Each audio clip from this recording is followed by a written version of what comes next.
ഹരിയാനയിൽ സീറ്റ് കച്ചവടം കെ.സി. വേണുഗോപാലും കൊടിക്കുന്നിൽ സുരേഷും കോടികൾ തട്ടിയതായി പരാതി. നമസ്കാരം. ഈ ദിവസത്തെ ഏറ്റവും പ്രധാനപ്പെട്ട വാർത്താ വിശേഷങ്ങളുമായി ജനേകം ടോപ് 10 ന്യൂസിലേക്ക് സ്വാഗതം. ഹരിയാന നിയമസഭാ തെരഞ്ഞെടുപ്പിൽ കോൺഗ്രസ് നേതാക്കളായ കെ.സി. വേണുഗോപാലും കൊടിക്കുന്നിൽ സുരേഷും സീറ്റ് തട്ടിപ്പിലൂടെ കോടികൾ സമ്പാദിച്ചെന്ന് പരാതി. കൊടിക്കുന്നിൽ സുരേഷിന് 1.60 കോടി രൂപ നൽകി. കെ.സി. വേണുഗോപാലിന് വേണ്ടി PA അനസാണ് പണം വാങ്ങിയത്. പ്രിയങ്ക ഗാന്ധിയുടെ അനുയായി സഹബ് ഖാൻ 35 ലക്ഷം രൂപയും വാങ്ങി. ഹരിയാനയിലെ ബാവൽ നിയമസഭാ മണ്ഡലം വാഗ്ദാനം ചെയ്ത് കോടികൾ തട്ടിയെന്നാണ് ആരോപണം. ഹരിയാന മഹിളാ കോൺഗ്രസ് സംസ്ഥാന ജനറൽ സെക്രട്ടറിയുടെ ഭർത്താവ് ഗൗരവ് കുമാറാണ് പരാതിയുമായി രംഗത്തെത്തിയത്. ഇത് സംബന്ധിച്ച് ഗൗരവ് ഹരിയാന DGPക്ക് പരാതി നൽകി.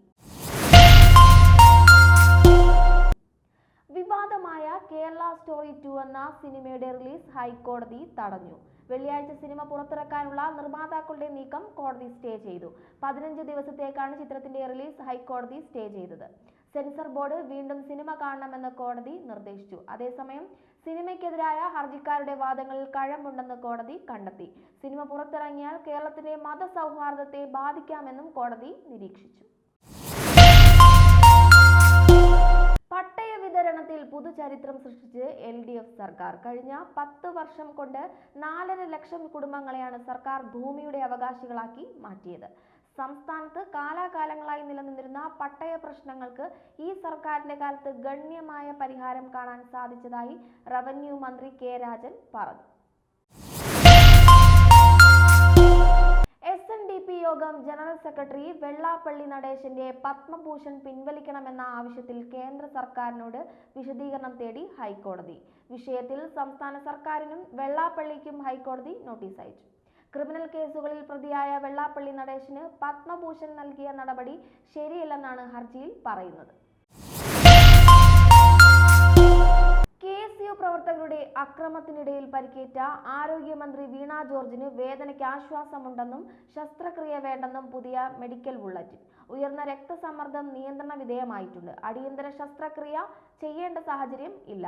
നിരന്തരം നിരീക്ഷണം ആവശ്യമുള്ളതിനാൽ ICUവിൽ തന്നെ ചികിത്സ തുടരാനാണ് തീരുമാനം. MRI സ്കാൻ, MRI ആൻജിയോഗ്രാം ഇവയുടെ റിപ്പോർട്ടുകൾ ബോർഡ് വിലയിരുത്തി.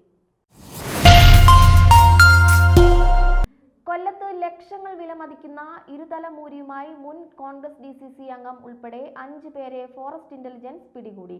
തട്ടാമല സ്വദേശിയും കോൺഗ്രസ് മുൻ DCC അംഗവുമായ അൻസറുദ്ദീൻ, നിസാറുദ്ദീൻ, കോട്ടയം സ്വദേശി ചെറിയാൻ, ചാത്തന്നൂർ സ്വദേശി ഫിയാസ്, കടയ്ക്കൽ സ്വദേശി നൌഫൽ എന്നിവരാണ് പിടിയിലായത്. രഹസ്യ വിവരത്തിന്റെ അടിസ്ഥാനത്തിൽ നടത്തിയ പരിശോധനയിലാണ് വനം വകുപ്പ് സംഘം ഇവരെ വലയിലാക്കിയത്. രാജ്യത്ത് ഏപ്രിൽ 1 മുതൽ 20% എത്തനോൾ കലർത്തിയ പെട്രോൾ വിൽക്കുന്നത് നിർബന്ധമാക്കാൻ കേന്ദ്ര സർക്കാർ. ഇത് സംബന്ധിച്ച് എണ്ണ കമ്പനികൾക്ക് കേന്ദ്രം നിർദ്ദേശം നൽകി. കൂടാതെ ഇന്ധനത്തിന്റെ മിനിമം റിസർച്ച് ഓക്ടേൻ നമ്പർ 95 ആയിരിക്കണമെന്ന നിർദ്ദേശവുമുണ്ട്.